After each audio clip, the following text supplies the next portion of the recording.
Atos capítulo 2, nós vamos estudar, irmãos, o conhecido parágrafo que vai do verso 42 ao 47.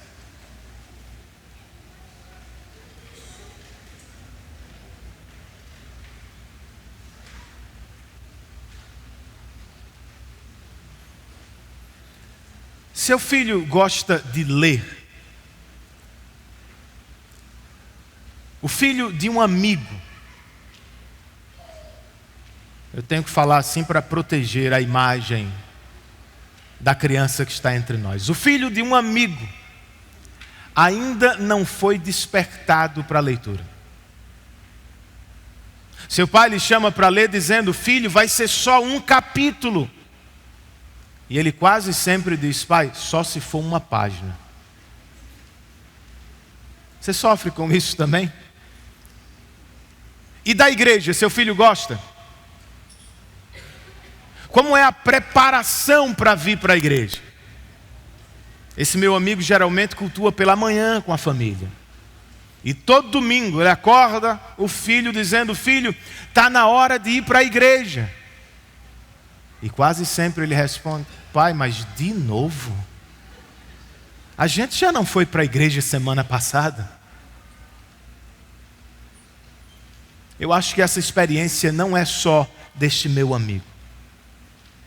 Tampouco é uma experiência só das crianças.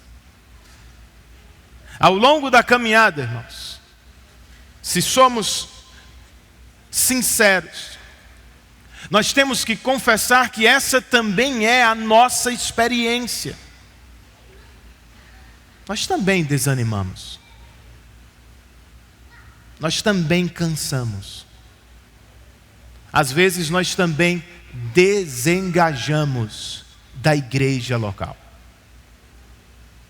Em algumas oportunidades, nossos pecados, nossas faltas.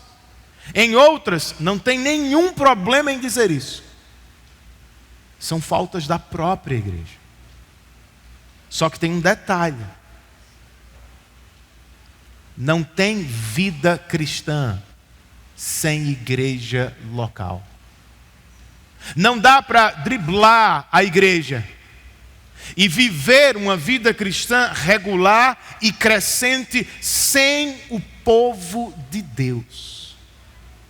Por isso, meu último apelo para vocês em janeiro com esta série é: comece o ano levando a sua igreja local a sério.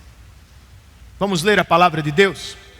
Atos capítulo 2, verso 42 a 47, o texto inspirado pelo Espírito registra: eles se dedicavam ao ensino dos apóstolos e à comunhão, ao partir do pão e às orações. Todos estavam cheios de temor, e muitas maravilhas e sinais eram feitos pelos apóstolos. Os que criam mantinham-se unidos e tinham tudo em comum. Vendendo suas propriedades e bens, distribuíam a cada um conforme a sua necessidade. Todos os dias continuavam a reunir-se no pátio do templo. Partiam o pão em suas casas e juntos participavam das refeições, com alegria e sinceridade de coração, louvando a Deus e tendo a simpatia de todo o povo. E o Senhor lhes acrescentava diariamente os que iam sendo salvos. Vamos orar? Espírito Santo de Deus, agora que estamos diante de Tua palavra, nós queremos orar como já cantamos. Abre os olhos do nosso coração. Nos permita ver as maravilhas de Tua lei. Enche-nos de amor por Tua igreja local. É o que nós te pedimos, crendo em Tua assistência, e o fazemos em nome de Jesus. Amém.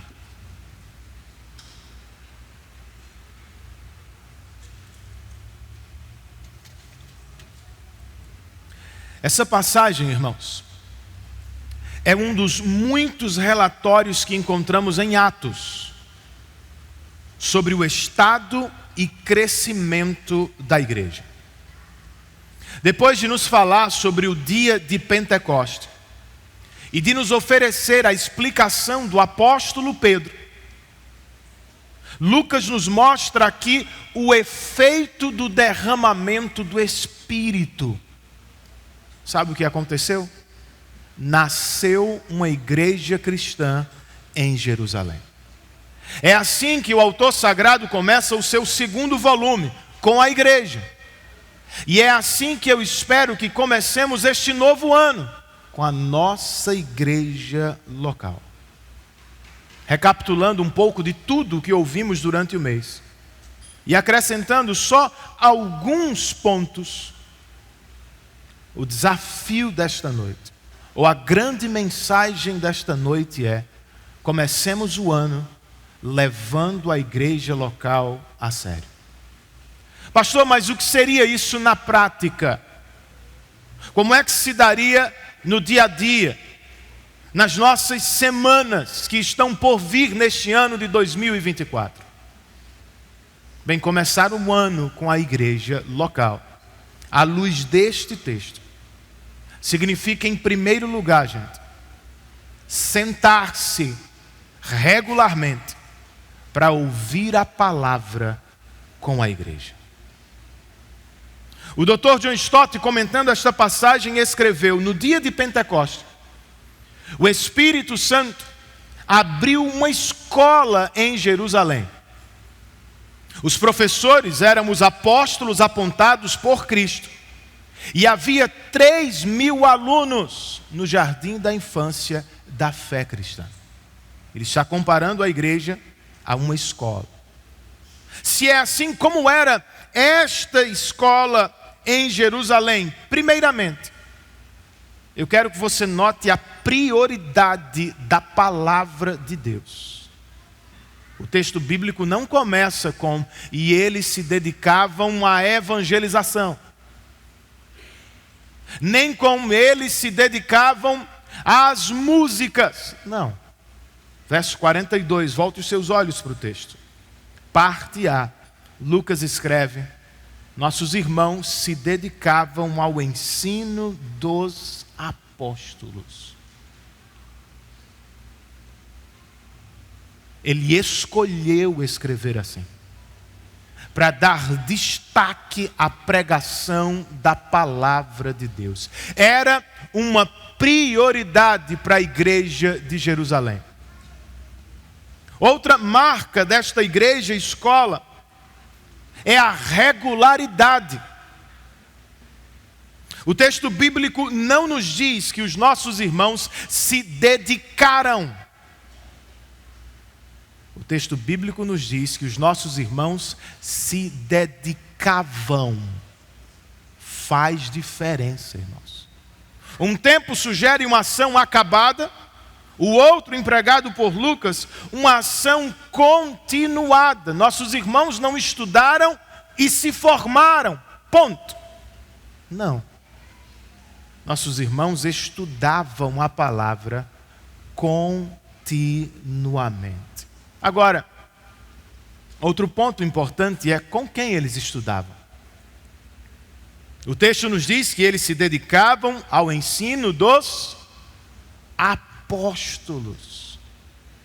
Eles não se percebiam todos autodidatas, nem preferiam somente reuniões pequenas de estudo bíblico indutivo. Não. Eles humildemente sentavam aos pés dos apóstolos para aprender com eles. É o que eu quero para mim e para você no ano de 2024. Que eu e vocês sentemos mais, regularmente, sempre, semanalmente, que estejamos reunidos como igreja para ouvir a palavra de Deus juntos. Pastor, mas por que é que isso é importante? Por que é que deveria ser uma prioridade para mim? Entenda, Nós estamos falando da palavra da vida. Com o primeiro capítulo da Bíblia, nós aprendemos que Deus trouxe o mundo à existência por meio de sua palavra criadora. Não é isso? Séculos mais tarde, e falando da criação espiritual da vida nos nossos corações, o Senhor disse ao profeta Ezequiel: Ezequiel, profetize a estes ossos e diga-lhes, ossos secos, ouçam a palavra do Senhor. O profeta obedeceu, e eis que enquanto profetizava, o Espírito entrou neles. Eles receberam vida e se puseram de pé. E já não eram um monte de ossos secos. Eram agora um exército enorme. O que é que eu quero com esses exemplos, irmãos? Alguns tentam criar a igreja através de programas e serviços bem elaborados. Outros tentam criar a igreja a partir de projetos sociais interessantes ou em torno de líderes carismáticos, convincentes e fortes. Não foi isso que Paulo disse a seu filho na fé, Timóteo. O apóstolo não disse a Timóteo: meu filho, forme um comitê com as pessoas mais inteligentes de Éfeso. Ele também não disse: invista em uma campanha de propaganda e marketing. Paulo não disse a Timóteo: faça uma pesquisa no seu bairro para descobrir o que as pessoas estão interessadas em ouvir. Vocês conhecem as duas cartas que Paulo escreveu a Timóteo. Em uma ele diz: Timóteo, dedique-se à leitura pública da palavra. Em outra ele diz: Timóteo, você quer ver o evangelho avançar na sua cidade, na sua igreja? Pregue a palavra. Por quê, irmãos? Porque a pregação da palavra merece destaque, porque é Deus. É Deus que, por meio de sua palavra, dá vida à igreja e a desenvolve para o louvor de seu nome. É por isso que a pregação merece destaque. Ela também merece ser prioridade, porque nos revela Deus e sua obra a cada semana. E essa é, não sei se você concorda, mas biblicamente falando, essa é a nossa maior necessidade na vida. Conhecer a Deus e sua obra. Eu já citei isso antes, mas eu vou fazê-lo de novo porque é muito necessário. Em um livreto sobre pregação, o pastor John Piper escreve: as pessoas estão morrendo famintas da grandeza de Deus, mas elas não são capazes de fazer este diagnóstico de suas vidas perturbadas. Por quê? Porque a majestade de Deus é uma cura desconhecida. Há prescrições muito mais populares no mercado da fé. Só que tem um detalhe: o benefício de qualquer outro remédio é sumário e pouco profundo. Porque a pregação que não contém a grandeza de Deus pode até entreter por algum tempo, mas ela jamais tocará o clamor secreto da alma, que não é outra coisa a não ser: Senhor, mostra-nos a tua glória. Eu concordo com Piper. E aqui, pais de jovens e adolescentes, me escutem, por favor. Nossos filhos não precisam de mais entretenimento. Vocês já têm de sobra durante a semana. Jovens, adultos, idosos, vocês não precisam de mais autoajuda. O mundo está cheio dessas coisas. Nós precisamos mesmo é de Deus, gente. Só Ele pode nos levar à realização do nosso coração. E fora dele, nada o fará. O problema, gente, é que por causa dos nossos pecados, nós fomos amaldiçoados. E, consequentemente, separados de Deus. Mas o que foi que Ele fez para abençoar o seu povo? Ele nos enviou o seu Filho, a quem João chamou de o Verbo, a palavra encarnada. O Verbo habitou entre nós. Mais do que isso, a palavra foi à cruz e se entregou por nós para a nossa salvação. Na cruz, a palavra encarnada de Deus reverteu a maldição das nossas palavras e dos nossos pecados. Então, em um sentido muito real, Jesus nasceu, morreu e ressuscitou para que o conhecer a Deus fosse possível, realizador, abençoador. Então, por que é que não vamos nos dedicar ao estudo da palavra? Percebam isso. Estudo da palavra e plenitude do Espírito não são coisas incompatíveis. Muito pelo contrário. Os irmãos de Jerusalém haviam sido visitados pelo Espírito. Estavam todos cheios do Espírito. E por isso não estudaram menos. Estudaram mais. Notem, eles não se tornaram arrogantes. Eles foram humildes para aprender com os apóstolos. Eles não disseram aos apóstolos: não precisamos de vocês porque nós já temos o Espírito.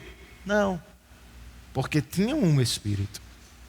Humildemente eles se reuniam e se sentavam para estudar a palavra de Deus. Outras igrejas e tradições podem pensar diferente. Mas aqui tem um sinal de uma vida cheia do Espírito. Quer saber como anda a sua vida espiritual? Veja a relação que você tem com a palavra de Deus.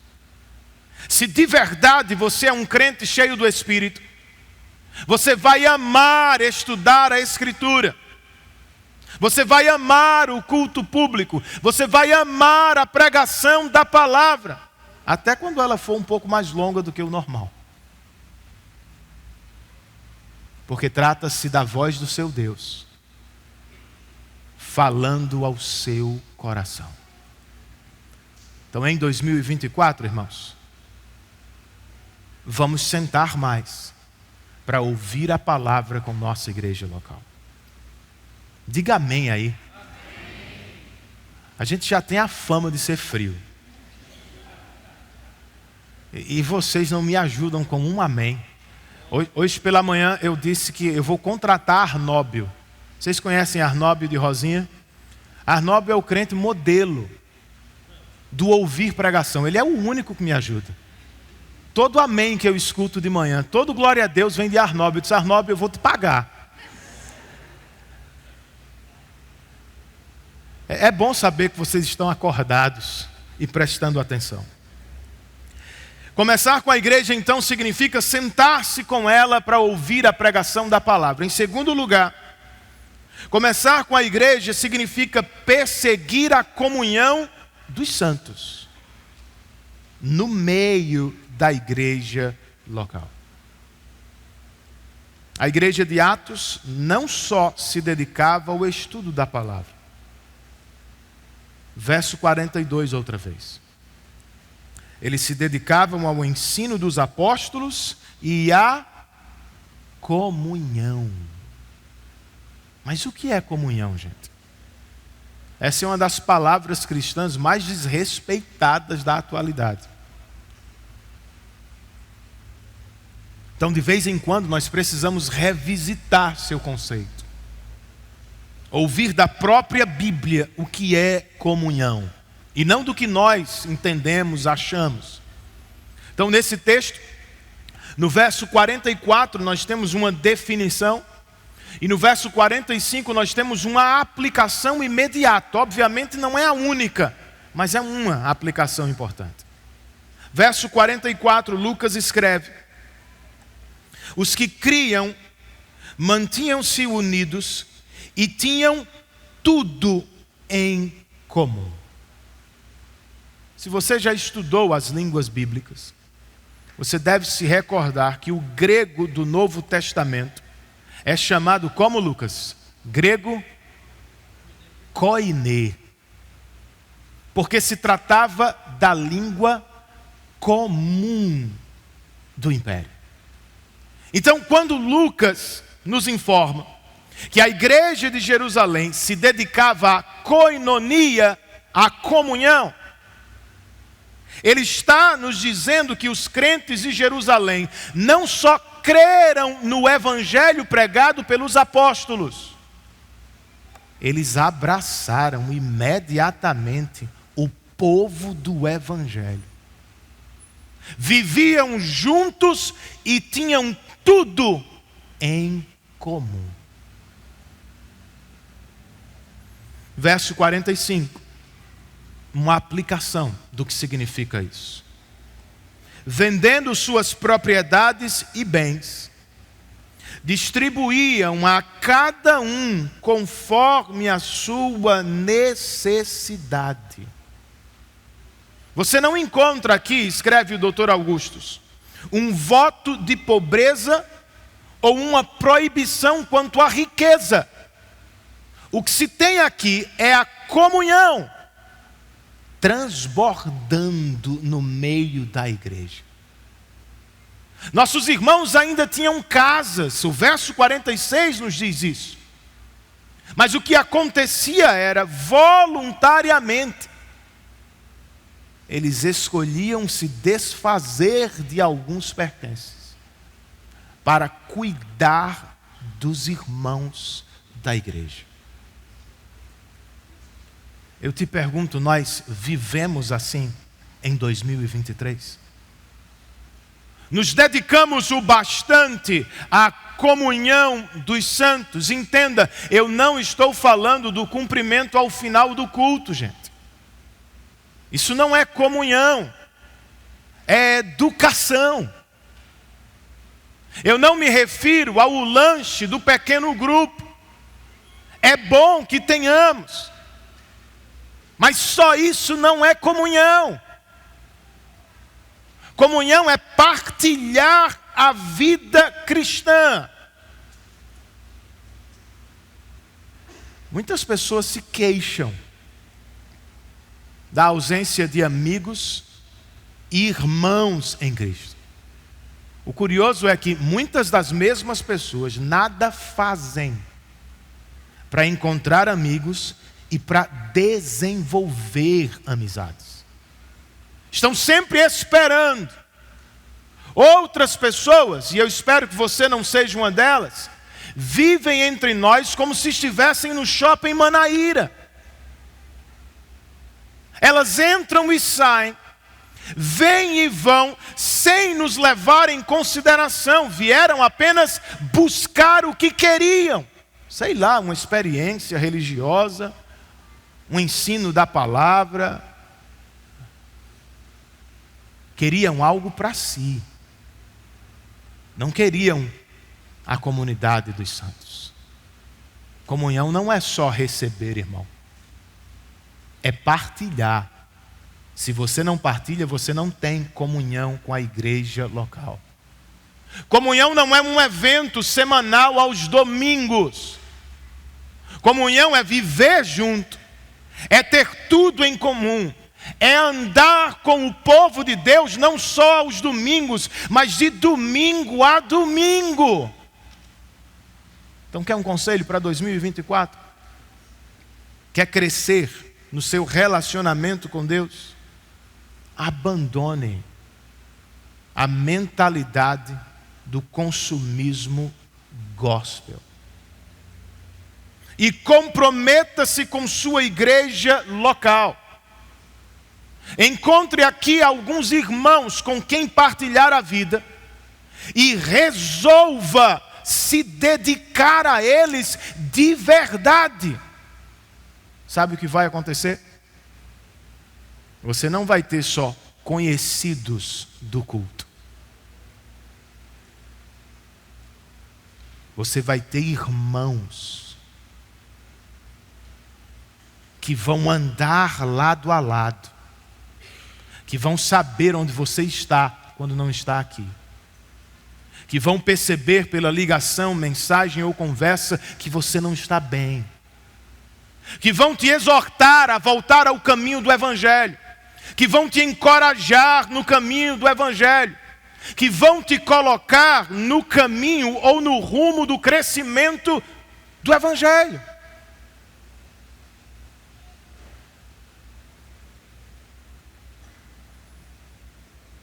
Ter tudo em comum, obviamente, é muito mais do que repartir bens e recursos, mas não é menos.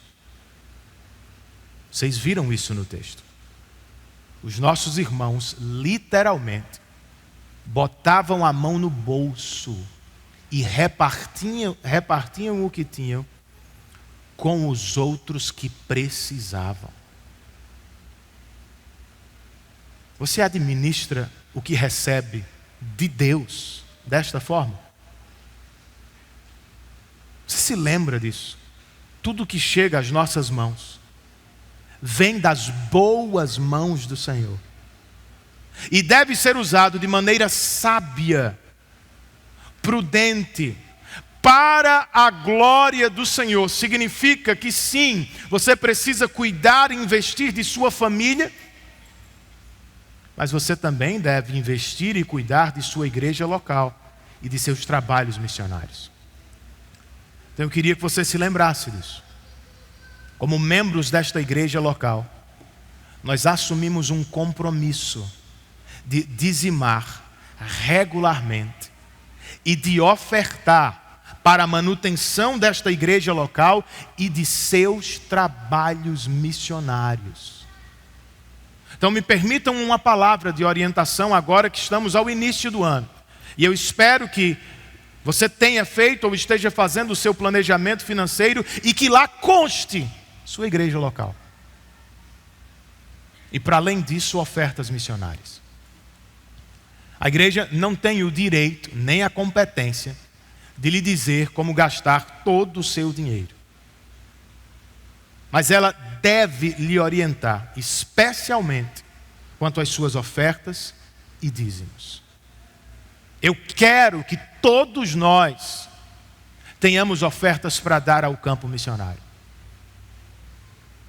Mas eu queria que vocês se lembrassem que nós temos missionários. E que do caixa regular da nossa igreja já sai todo mês uma fatia considerável para missões. Nosso conselho decidiu há tempo que não viveria em campanhas missionárias, que não teria um mês missionário por ano, mas que assumiríamos o compromisso com os missionários e do caixa da igreja nós cuidaríamos de alguns. É o que a gente faz, gente. Então, você quer suportar um missionário? Quer investir em missões? Não faça isso em detrimento de sua igreja local. Não comece lá fora. Se você tem muito recurso e pode fazer aqui e lá, louvado seja o Senhor, mas não faça lá fora em detrimento de sua igreja, porque quando você oferta lá fora e não oferta aqui, talvez os nossos missionários sofram. Então minha orientação é: seja dizimista e oferte cada vez mais em missões e acompanhe o relatório financeiro.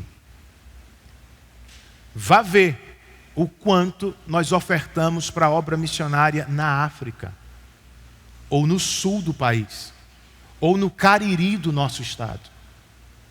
Você quase nunca para ali, e eu também não, mas nós deveríamos, para acompanhar nossas ofertas missionárias. Depois dessa longa explicação, por que é que deveríamos ofertar?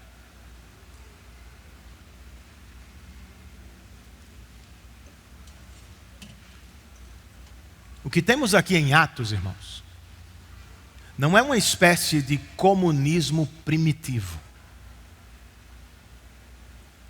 As pessoas não são forçadas a dar, nem são impedidas de ter. Nós estamos falando de um cristianismo autêntico. Não é porque é a igreja primitiva, santinha, melhor, maravilhosa.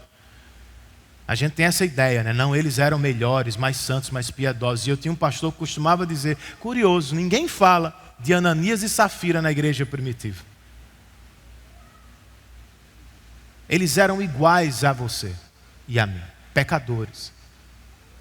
O destaque é ao Evangelho, que é poderoso para nos transformar até na adoração ao dinheiro.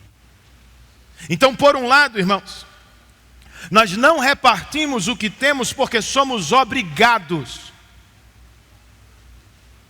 Nós o fazemos em gratidão àquele que foi partido por nós na cruz. Essa é a maior motivação para dizimar e ofertar. Cristo, o rico que se fez pobre para nos tornar ricos eternamente. Por outro lado, nós não somos impedidos de ter bens ou recursos pela Bíblia. O que acontece é um milagre. Voluntariamente, por obra do Espírito, nós escolhemos não ter tudo o que podemos.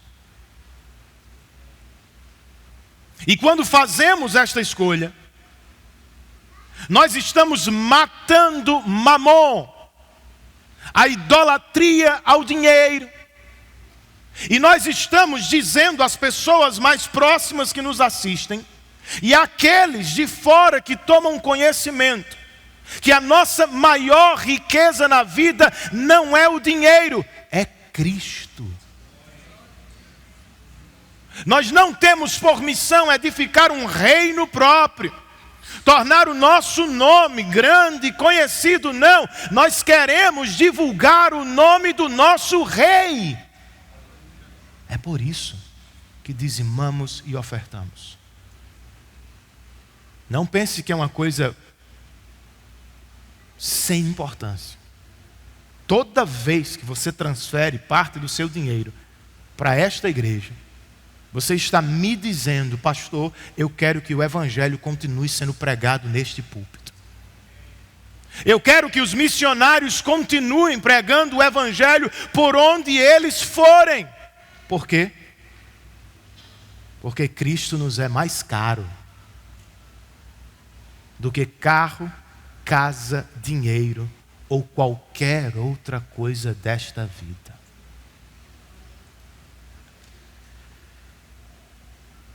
Começar com a igreja é sentar-se para ouvir a pregação da palavra, é perseguir a comunhão dos santos. Em terceiro lugar, é valorizar a adoração de sua igreja local. Verso 42 de novo.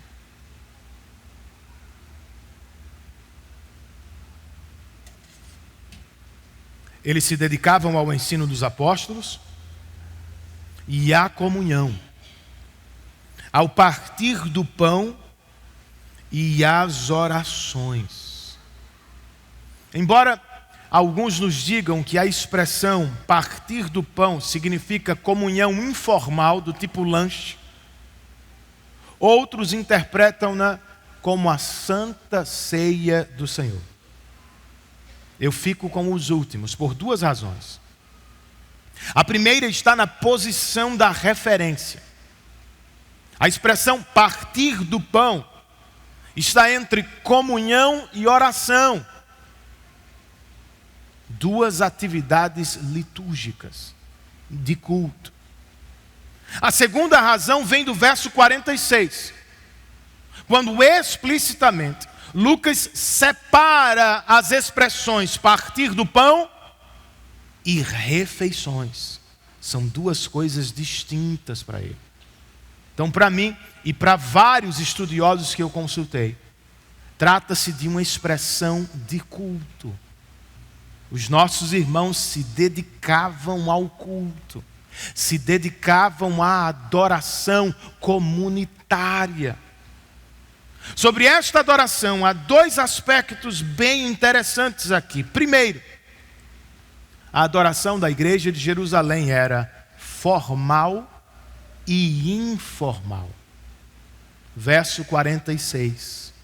O texto nos diz que todos os dias eles continuavam a reunir-se no pátio do templo.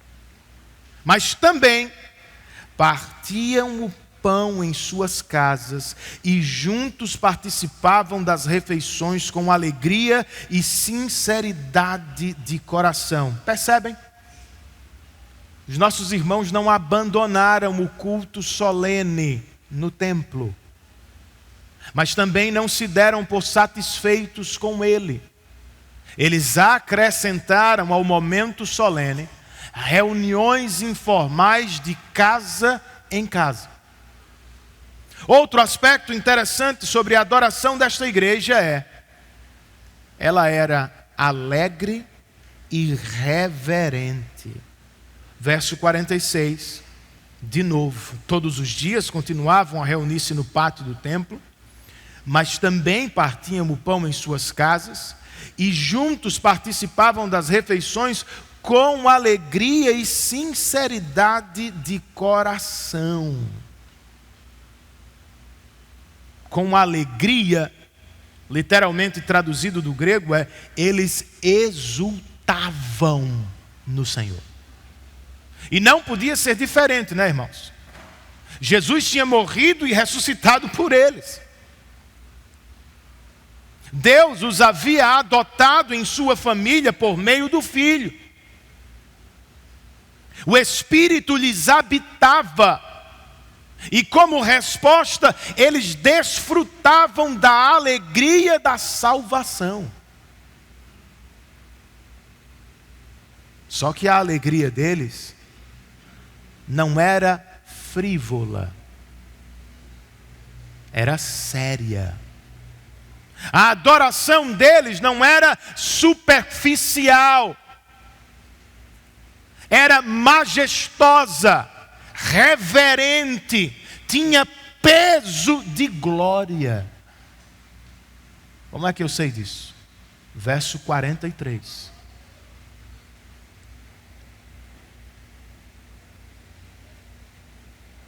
Todos estavam cheios de temor, e muitas maravilhas e sinais eram feitos pelos apóstolos.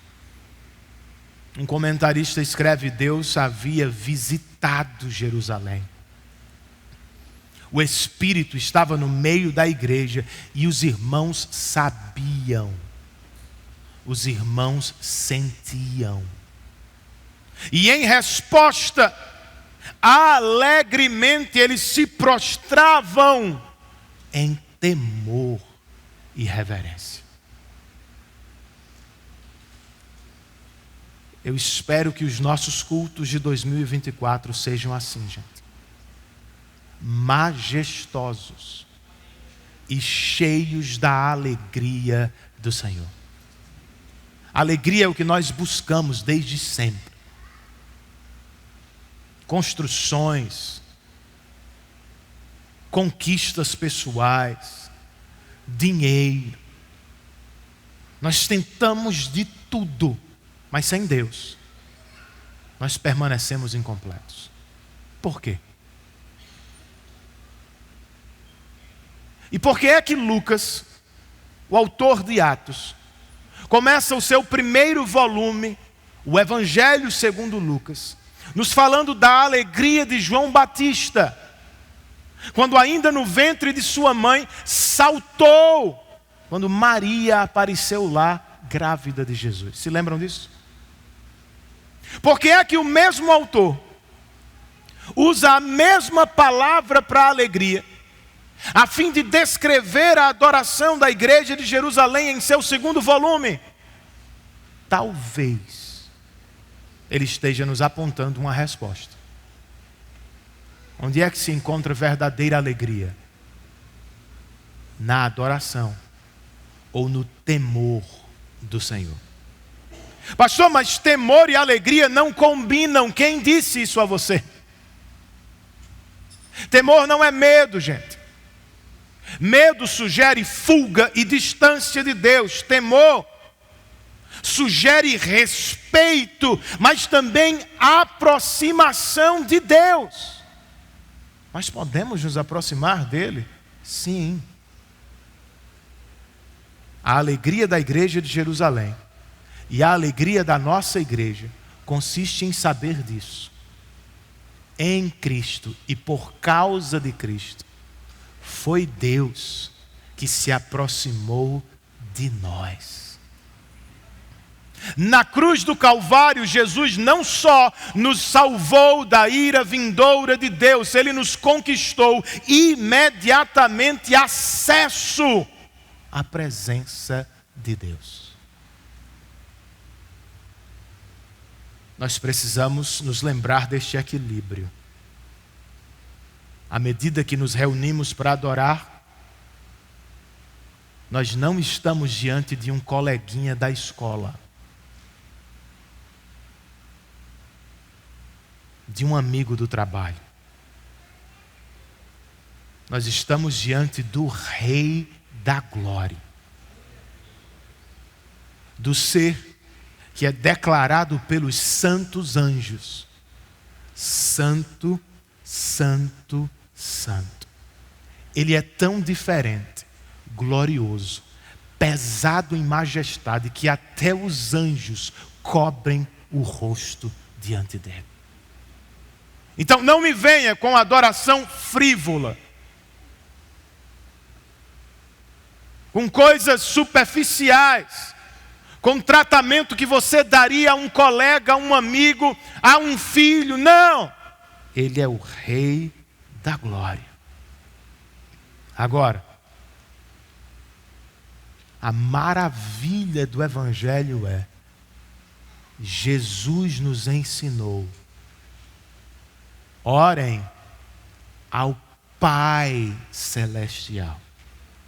Ele não é só o Criador dos céus e da terra, não é só o Rei do universo, Ele é o nosso Pai, por quem e para quem nós fomos criados. Tua alegria, a minha alegria, não está no sucesso da profissão, nem na aquisição de mais bens ou recursos. A nossa alegria está na experiência deste encontro solene, alegre e majestoso com o nosso Deus. Outro equilíbrio que não podemos perder de vista é o equilíbrio entre a adoração formal e informal. Então, por um lado, eu e vocês precisamos nutrir obediência em relação ao culto público. Irmão, você é crente? Você crê que isso aqui é palavra de Deus, sim ou não? Então ore a Deus para obedecer. O culto público não é uma opção. Você não deveria tratá-lo: tenho vontade, não tenho vontade, acho que hoje vou, acho que não vou. Irmão, ele está prescrito na palavra de Deus. Este Deus glorioso é quem nos convoca semanalmente a adorá-lo. Não adorar com a igreja local é pecado. E, consequentemente, traz muitas coisas para mim e para você que não são boas. Então nós precisamos nutrir obediência e também devemos orar constantemente pela renovação do nosso culto. Nós não queremos estar aqui meramente por obediência a um mandamento sem vida. Trata-se da palavra de Deus, que é vida. Nós queremos obedecer por fé. Senhor, nós cremos que o culto é muito mais do que uma reunião social. Não é um encontro entre amigos. É um encontro entre Deus e seu povo. O Deus que habita no meio dos louvores de seu povo. Então nós precisamos orar constantemente. Ó Deus, não nos dê cultos superficiais. Não nos dê cultos frios. Não nos permita viver cultos que não nos tocam profundamente. Não, Senhor. Visita-nos, encontra-nos. Esteja no nosso meio a cada semana.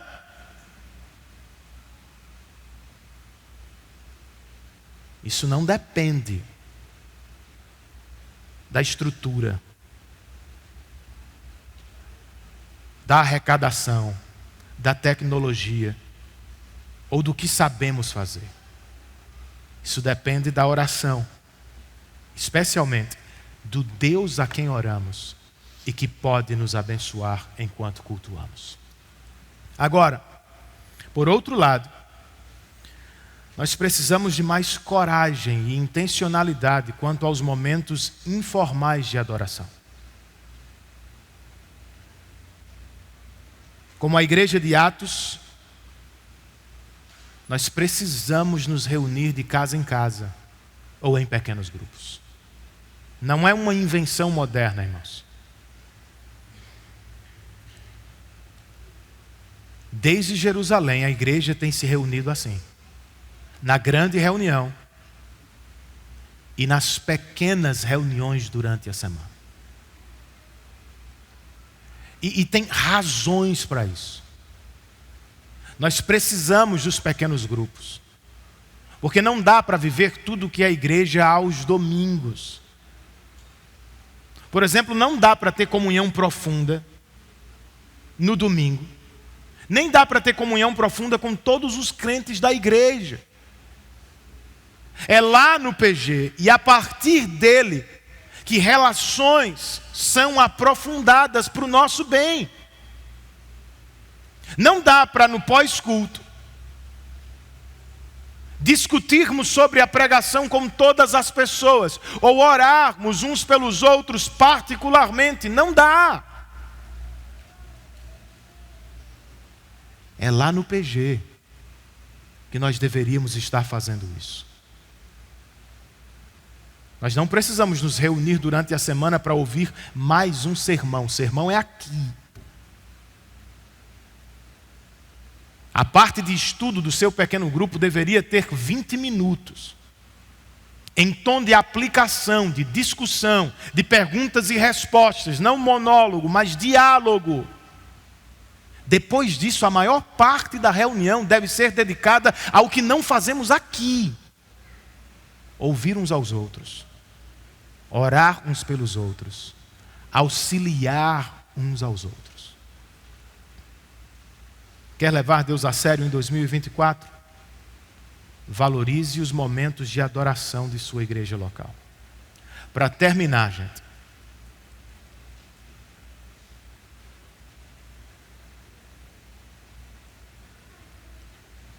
Começar com a igreja é dedicar-se à evangelização com a igreja.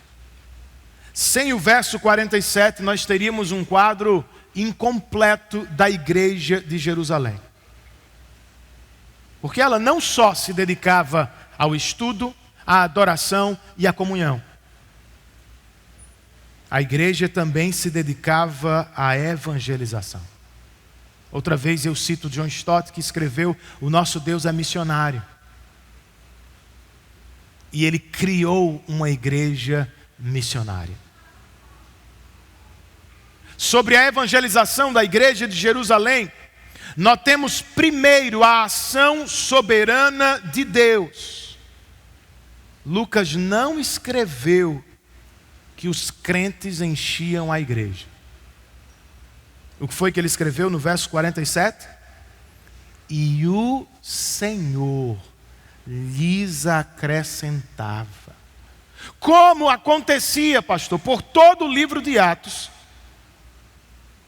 o Senhor acrescentava à igreja por meio da pregação dos apóstolos e dos crentes. Aqui, porém, me parece que o destaque é dado ao testemunho da igreja. Porque no verso 47, parte A, Lucas nos diz que, louvando a Deus, nossos irmãos tinham a simpatia de todo o povo. Outro ponto muito importante. O Senhor estava fazendo em Jerusalém duas coisas ao mesmo tempo. Verso 47, parte B. O Senhor lhes acrescentava diariamente os que iam sendo salvos. O Senhor acrescentou à igreja a quem Ele salvava. Percebe? Ele não acrescentou à igreja sem salvar. Não havia muitos crentes nominais.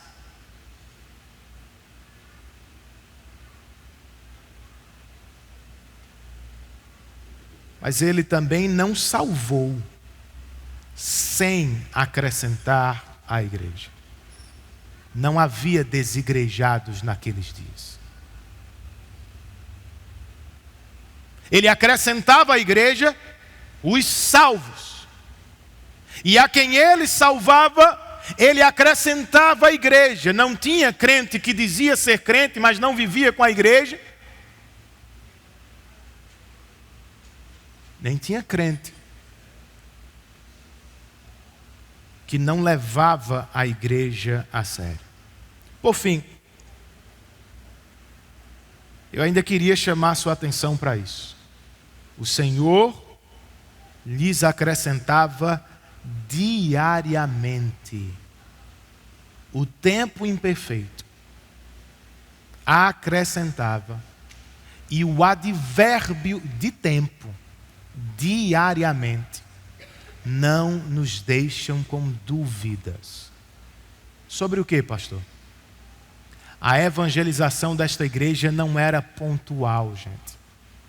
Não se tratava de um evento, de uma campanha anual. Era a vida da igreja. Assim como o culto, a evangelização era algo regular. Antes de falar da evangelização propriamente, me permitam uma palavra sobre o crescimento da igreja. Crescer numericamente não é pecado. O Dr. Augustus nos diz que essa é uma das maiores preocupações de Lucas em Atos, registrar o crescimento numérico da igreja. Só que tem um detalhe, e ele mesmo observa isso. A igreja não foi chamada para crescer em um único lugar, como se ela fosse uma torre de Babel. É por isso que em Atos a igreja está sempre em movimento, sempre crescendo, mas não sempre no mesmo lugar.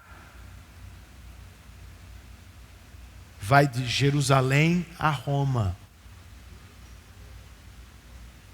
E espera-se que ela chegue aos confins da terra com o evangelho do Senhor Jesus Cristo.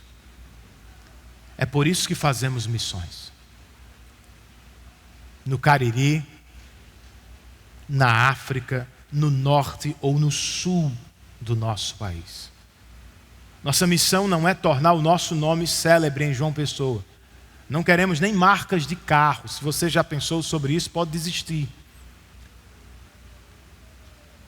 Bia, marca de carro é o que eu chamaria de decalque.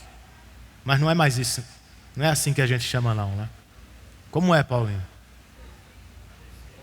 Adesivo. Adesivo. Eu vi que você não entendeu. Nem isso a gente deve fazer, gente. Porque nossa missão não é tornar o nome da nossa igreja célebre. Nós não queremos ser vistos como um empreendimento de sucesso. Nós não somos uma loja, um supermercado, uma empresa. Nossa missão é divulgar o nome de Jesus e ver a igreja dele crescer, não só aqui, mas em todos os cantos da terra. Pastor, como é que vamos fazer isso? A primeira resposta, segundo esse texto, é em dependência e humildade. Costumeiramente eu converso com irmãos e pastores que falam de crescimento de igreja em um tom autossuficiente. Nós fizemos, nós pensamos, nós realizamos. Não sejamos assim. Se Deus nos der crescimento numérico aqui, ou em qualquer campo missionário que temos, não terá sido por nosso dinheiro, por nossa inteligência, ou pela tecnologia que desfrutamos. Terá sido única e exclusivamente pela graça soberana de Deus. É o Senhor que acrescenta à igreja os que vão sendo salvos. Portanto, só Ele merece honra e glória pelo crescimento da igreja. Como vamos cumprir nossa missão?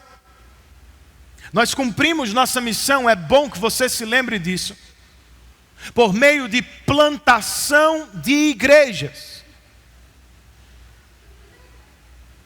Nós não queremos apenas decisões individuais por Cristo.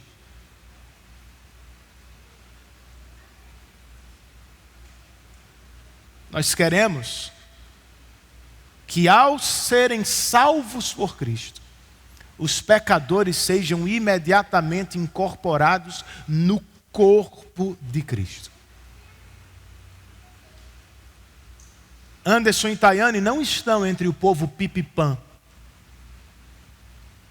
só para pregar o evangelho. Eles estão lá para plantar uma igreja. Levi e Bruna não foram enviados à África, tendo por primeira missão cuidar fisicamente dos africanos, ou lhes oferecer um pouco de educação formal. Não, irmãos, qualquer pessoa pode fazer isso. Levi e Bruna estão vivendo entre o povo Fula, um povo muçulmano não alcançado, dos mais fechados para o evangelho, por vezes correndo risco. Eles estão ali para plantar uma igreja, porque nós cremos que a quem Deus salva, Ele inclui imediatamente em sua família. Por fim, eu entendo que em um nível local e internacional, nós só vamos cumprir essa missão se abraçarmos um estilo de vida missional. Os projetos missionários, para mim, uma das melhores coisas dos projetos é nos relembrar disso e nos colocar no modo missão durante o ano. O que é que Natanael e Camila vão fazer em João Pessoa durante o ano? A mesma coisa que faziam lá. A missão não termina, não fica lá. A igreja de Jerusalém, de novo, não precisava de data, de dia, de campanha evangelística. Era parte da rotina normal da igreja. A igreja era bonita, atraente. Se nós queremos cumprir a missão, nossas famílias precisam ser bonitas. precisam exalar o bom perfume de Cristo nos prédios e bairros onde moramos. Nossa ética profissional precisa ser íntegra. Precisa exalar o bom perfume de Cristo onde estamos. O tratamento que damos às pessoas que nos servem, da diarista, ao garçom, ou a qualquer outra pessoa que Deus nos coloque no caminho, precisa ser respeitoso. Precisa exalar o bom perfume de Cristo. Não é tão difícil, irmãos. Não sei se você já ouviu falar de John Peyton, um missionário presbiteriano escocês que foi servir nas ilhas do sul do Pacífico, entre tribos canibais somente. Chegando ali, ele serviu aquele povo, entre outras coisas, dando-lhes poços de água. Ele cavou poços. E os nativos ficaram muito alegres, agradecidos. Mas Peyton não parou nos poços. Qualquer pessoa sem o Espírito pode cavar um poço, irmão. Mas tem uma coisa que só a igreja pode fazer: proclamar o Evangelho de Jesus Cristo para a salvação de todo o povo de Deus. Por isso, o missionário partiu da água e do poço para a água viva do Evangelho. Você deveria se enxergar assim, de segunda a sexta também. Eu estou servindo, eu estou lutando pelo pão de cada dia, eu estou servindo a minha comunidade, mas eu estou aqui em missão. Quais pontes já estão estabelecidas? Como você deveria ou poderia começar uma conversa evangelística? Nós precisamos levar esse estilo de vida. Não precisa ser toda vez, né, gente? Eu trabalhei como um senhor crente que quase toda semana me chamava a atenção. Porque quando ele chegava no gabinete na segunda-feira, eu estava falando com todos os funcionários sobre o resultado do jogo de futebol. E ele dizia: mas Renan, você não é pastor? Você deveria estar pregando o Evangelho para eles. Eu falei: calma, eu vou pregar. Mas não dá para fazer isso em cada encontro, toda vez, da mesma forma. E por que não conversar sobre as coisas comuns da vida? Para ganhar acesso, para ter ouvidos, para se aproximar, gente.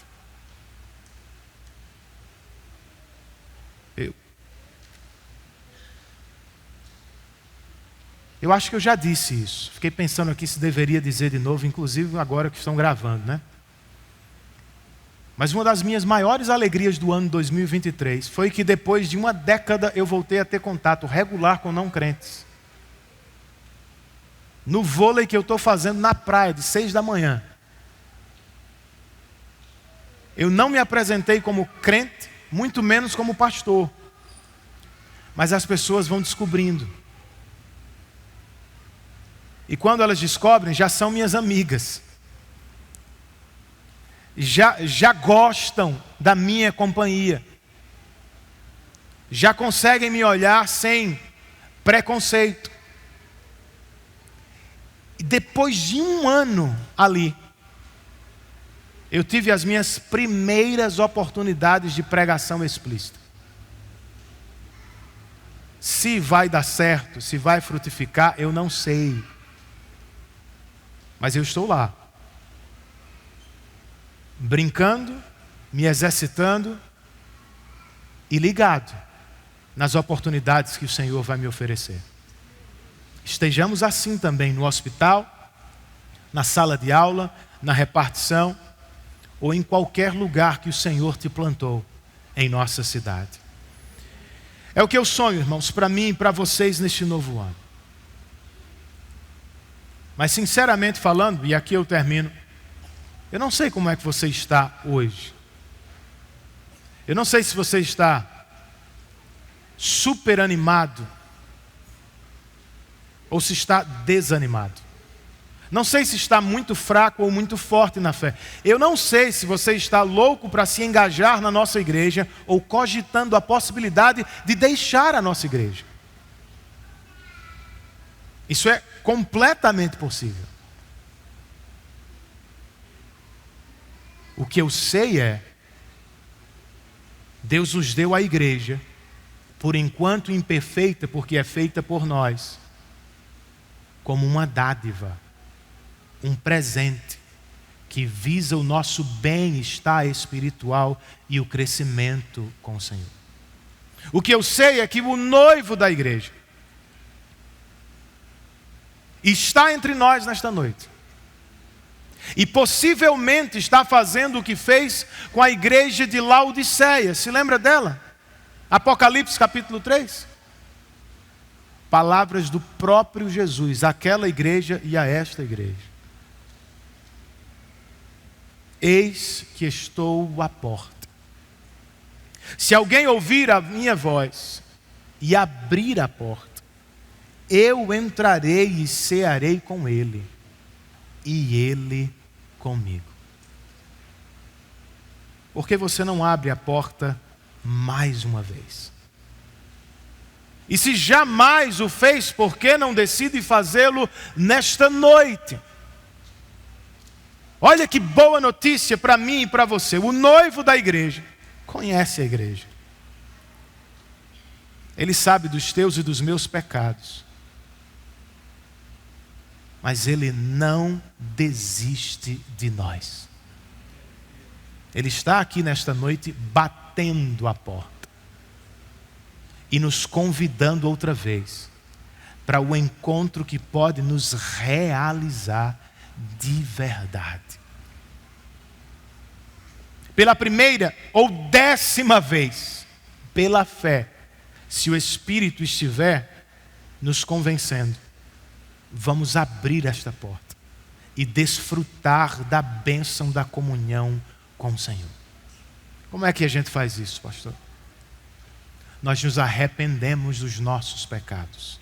Crentes, inclusive do pecado de desvalorizar a igreja. Não crentes, do pecado de desconsiderar Deus por toda a vida, seja qual for o seu. Arrependa-se. Se o Espírito está falando ao seu coração, arrependa-se. E se aproxime do Senhor mais uma vez, clamando. Para alguns, por salvação. Para outros, renovação espiritual. Amor e compromisso com sua igreja local. Curve a sua cabeça. E tenha o seu tempo agora de oração particular, a partir daquilo que você ouviu.